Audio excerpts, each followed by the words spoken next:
Okay, we are live now, ladies and gentlemen. A very warm welcome, a very good morning to the ones who are up and watching, and the ones who are sleeping. I feel sorry for you. Do make sure that you watch this later on Facebook or my YouTube channel. Today we have an overseas speaker, Professor Barry Eidlin. Um, This is the first time I myself am talking to Barry. Incidentally, he's a friend's son, a gentleman who I met in China in 2005 when we had gone to China to read a paper on human resource development in our parts of the world, and there were professors from 18, 20 countries, and we were 30 people, and we were together for 3 or 4 years, 3 or 4 days, and we moved around in China and ultimately read our papers. It was a wonderful experience, and that is where I met Professor Dr. Fred Eidlin. I could never imagine that, unfortunately, at a rather young age, if I may, he left our planet and he's resting with his creator now. So for whatever strange reason, I was with Fred on Facebook, and luckily I got hold of Barry, and it's a privilege to rope him in today for our interview session on our FailFest program. Barry is an assistant professor of sociology currently at the McGill University in Canada. His research focuses on class, politics, social movements, and social change. He's also the author of Labor and the Class Idea in the United States and Canada, published by Cambridge University Press in the year 2018. Other award-winning research has been published in top peer-reviewed academic journals, and writing for broader audiences has appeared in the Washington Post and Jacobin, among other venues. Let's give a warm welcome to Barry Eidlin. Hi, Barry. A very Hi, warm how, welcome. hi, Yeah, thank you for having me. it's My a first pleasure. time, like I said, I was first time speaking to a Pakistani audience. I'm very honored to be here. It's a pleasure. Yeah. Yeah. So, how do you take failure? How would you define failure? How do I take failure? I mean, I think the important thing. So as you said, I'm a professor of sociology, and the important thing to understand about failure is two things. So, from an academic perspective, there's the idea that um, failure is a mismatch between your expectations about the world and what the reality of the world shows back to you. And so what that means is it's an opportunity to refine, revise your theories, which is how knowledge grows. So without failure, there is no progress. So that's a key concept that I try to communicate to my students, and I try to communicate that, or I try to keep that in mind myself. The other thing to understand about failure is that failure is rarely an individual act. That's the other thing I understand as a sociologist, in the sense that there are a lot of broader social forces that determine, or at least shape, the possibilities that you are able to choose from. So while you as an individual might make the ultimate choices, you're choosing from a set of options that are largely determined for you. And that's a tough concept for North American students to get their heads around, because in the North American context, we are very deeply inculcated with the idea of sort of the individual sort of being able to be master of their domain, and if you fail, that it somehow has to do with your personal shortcomings, or to the extent that there are broader forces, it's these sort of vague, impersonal sort of things beyond your control. So it's something like globalization or technology or something like that, you know. And so you can either be incredibly, you know, individualist, sort of just think that you have control of everything, or you can be completely fatalist. And so you're basically, your fate is determined by these broad forces. And one of the things I try to again to communicate to my students is that actually is something that my father would often say, is that it's not that simple, right? That you do have agency, you do have the ability to shape the world around you, to shape your life, to determine the outcome of your life. But it's within constraints that are beyond your control, right?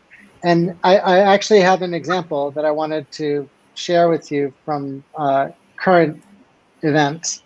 So I'm going to try sharing my screen here, and hopefully this will work.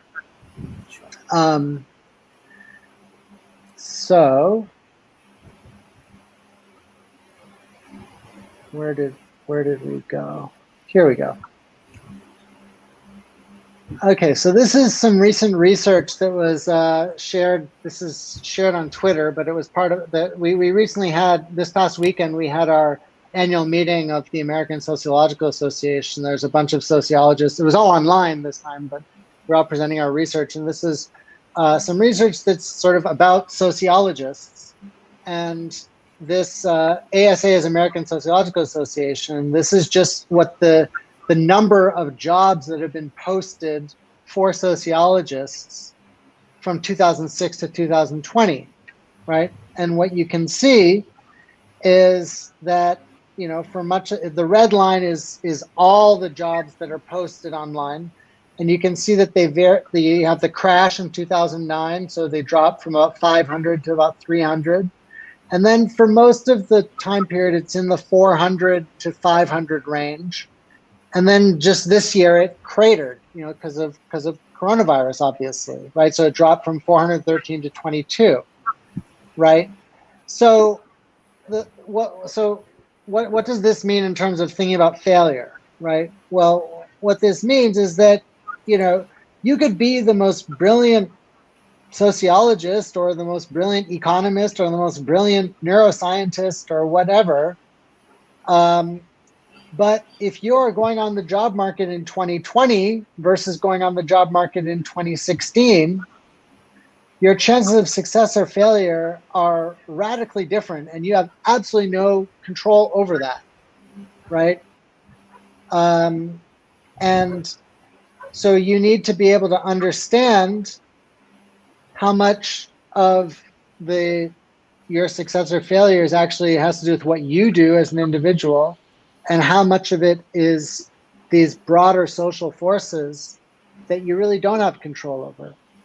And so, and that's really crucial, because not understanding that, and I think there's, you know, particularly in modern culture where there is this hyper individualist idea, you know, the idea that if you do fail, that it is a personal shortcoming, and then consequently, the idea that there's some magic key to success, right? That you can sort of have this master narrative where you know, fail, but then through grit and determination, and you tweak something about yourself, or you engage in some program of self-improvement or what have you, and that somehow you can turn things around and end up succeeding. You know, that if that is the mindset that you're internalizing, you're setting yourself up for even more failure and more frustration. And so having that understanding of how your individual choices fit in a broader social structure is really important for being able to have a healthy attitudes towards failure.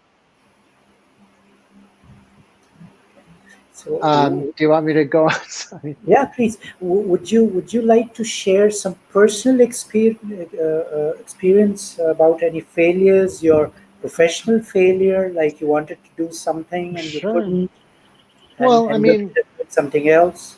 you know, yeah, I mean, so I mean, I think I can provide some concrete illustrations from my own experiences navigating the sociology job market, right? Which is, very peculiar. I mean, the academic job market is its own peculiar animal, but that's the same with many other job markets, and I think that, um, but I think that the key thing that I want to emphasize in this story goes back to what I was saying, that you can do everything that you do to sort of put your best foot forward. You can have the best resume. You can practice your interview lines. You can project confidence. You can do all that and still come up short. But then you can also sort of have other opportunities arise that you didn't even expect, right? And I think that my experience on the sociology job market is a good illustration of that, right? So um, I got my PhD in 2012, so 8 years ago now. And my first time on the job, you usually go on the job market a year before you get your PhD. And so I was on the job market, and I applied everywhere. I mean, I applied to 50 jobs, or I don't know how many jobs, but and there were jobs that were, if you read the job description, and I just knew, and knowing my profile, it was basically exactly what, like, I was in my mind exactly what they were looking for, right? Like I had all the qualifications. I had, exactly the profile that they were looking for. And I didn't even make the first cut, right? I was just eliminated right off the bat. And even so, in those cases, even though I thought I had like the perfect resume, the perfect profile that this university was looking for, they just threw me right out without giving me a second glance. Then I thought I wasn't going to get anything, but then I had applied for something that I hadn't even thought of applying for because I didn't think I had the right profile. And the only reason I applied to that particular job, which was a postdoctoral fellowship, was because one of my advisors just said, "Oh, you should apply to this," and I said, "But that's not really my profile." I was like, "Doesn't matter. You just apply." I think one of the things that my advisors told me that is another thing about how to think about failure is that the saying, "Don't let other people close your doors for you," right? So you can't. You should at least apply, and the worst that happens is you get rejected, which is the guaranteed outcome if you don't apply. Can And I stop so, you? yeah, Can I go stop you ahead. for a second? Here? My question would arise: would you believe in destiny? Like you did not Do I want to apply believe to in? this position, Yeah, and you ended up going there. yeah. So, I mean, I'm too much of a sociologist to believe in destiny. I'm sorry. um, okay. um, yeah, no, I think that I do think that I think we can retrospectively come to think that things worked out for the best. Um, but I would have a hard time as a sociologist attributing that to anything like destiny. Let's just see But you. I just want to finish but the story here is that so this job, so I ended up that year, that first year on the job market, I didn't get anything, but then I ended up getting this one, one of the top postdoctoral fellowships in the country, at one of the top universities, in a subfield that I didn't even think I belonged in, right? That I sort of, the only reason I applied to this thing is because one of my advisors said so, and I didn't think I had a shot, but they obviously thought differently, right? And so that's a great example of both, that saying of let other people close your doors for you, so you might fail, but you're guaranteed to fail if you don't at least try. And then also that point I was making about, the you can do everything to sort of put your best foot forward and think that you have your best profile, but ultimately the final decisions are made by factors that are out of your immediate control. And so you have to be able to balance those two things. Mhm. Um, and how would you take success then? What's your take on success? How would you define that as a sociologist? How would I define that as a sociologist?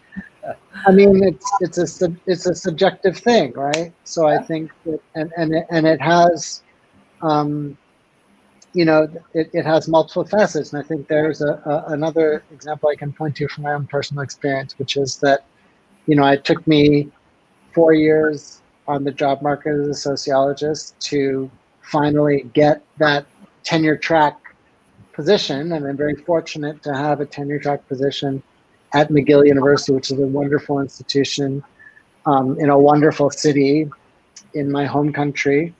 Um, and so at a professional level, that's success. That's sort of what you would define as, well, that's the imagined end goal for students that start PhD programs in academia, right? To get that tenure track job.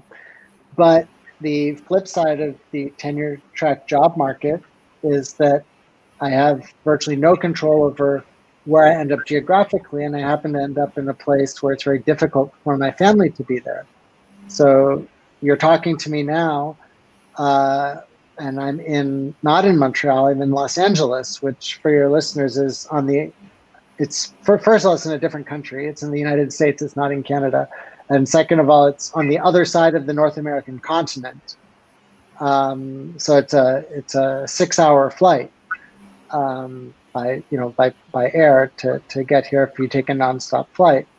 And so I have this bi-coastal or transcontinental lifestyle, which makes which is not great so is that personal success. So so I'm fortunate that I have a family, but it's a difficult situation to balance the needs of my Life work. the of my professional life and the goals of my professional life versus having a rewarding family life. How did you end up being a sociologist? Why Well, sociology? yeah, I had a very circuitous route to becoming a sociologist. Actually, I had virtually no prior training in sociology prior to starting my PhD program. My major in university was comparative literature, so I was a literary scholar in my undergrad. In retrospect, what I saw when I got to graduate school was that I actually had a lifetime prior to that of training in social science from my father, so who you had the privilege of meeting, and he was a political scientist. And so he prepared me, but my route to actually getting to sociology was quite roundabout, quite circuitous, because after graduating from university, I actually left. I just left academia behind, and I went and I joined the labor movement. And I was involved with labor unions for many years, and in various parts of the United States. Um, and I I was doing that for several years, various types of organizing and mobilizing and educational work. Um, and then it just, again, my father intervened. I mean, he didn't intervene actively, but it just so happened that another friend of his, so just like you were a friend of his, he was working with this other friend of his on a journal together, um, and his other friend and colleague, they were talking about the article that he was working on, and it just so happened that this colleague of his ran a seminar that was in the city where I happened to be for the summer. And so he's like, "Oh, your son should go sit in on my seminar." And And I just sort of took a break from my job for a few days to go to this seminar. And at the end of the seminar, the professor was like, "Oh, you need to go to grad school." And I was like, "Oh, okay," because I hadn't even really been thinking about school, but I realized that, oh, okay, that makes sense. And that was when I decided that I was going to move into academia and as a social scientist, not as a literary scholar. So that was sort of the catalyst for it. And then I ended up going to University of California, Berkeley for my PhD in sociology. Did I hear it right? Did you mention UC Berkeley? Correct. Yeah, my PhD is from University of California, Berkeley. Lovely. It's a beautiful place. I've It been there. is. Yes. Yeah, yeah. Did I tell you that I went to school in the US? I was there for 2.5 years. Oh no, I I didn't. Yeah, I went to southern Colorado, Oh, Pueblo. cool. It's down Nice. south. Yeah. Yeah. Okay. Thank you for your time, Barry. Would you give a parting message to the audience, especially to the younger audience in this part of the world?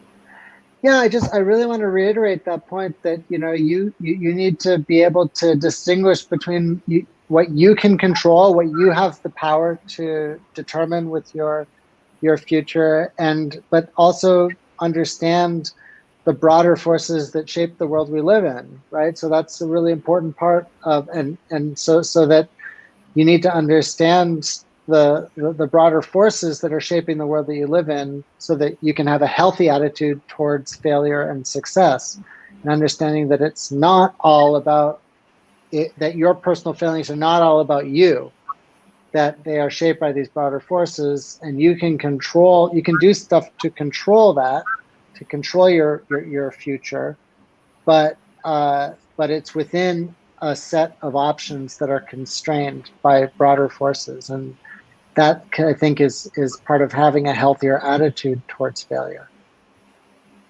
Lovely. It was a pleasure hearing you, and thank you so very much for your time, Barry. Thank you. I Um, hope that was helpful to your listeners. sure, it would be. All right. Thank you so much for appearing in our program and sparing your time. God bless you. You take very good care Appreciate of it. yourself. Okay. Bye Take bye. care. Thanks so much. Bye bye. Bye bye.